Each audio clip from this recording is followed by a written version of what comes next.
Tahukah anda, sebuah gunung berapi yang berada di dalam tasik, dan tasik itu pula berada di atas gunung berapi. Inilah keunikan gunung berapi Taal di Filipina.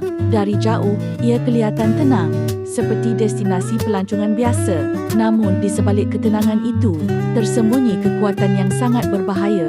Gunung berapi ini adalah antara yang paling aktif di dunia.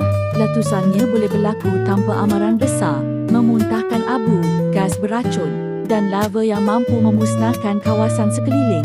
Pada tahun 2020, letusan besarnya memaksa ribuan penduduk meninggalkan rumah mereka. Dalam sekelip mata, apa yang menjadikannya lebih unik adalah struktur luar biasanya. Pulau di dalam tasik, di dalam gunung berapi, satu keajaiban alam yang juga membawa ancaman. Gunung berapi Taal mengingatkan kita, kadang-kadang sesuatu yang kelihatan tenang sebenarnya menyimpan kekuatan yang luar biasa.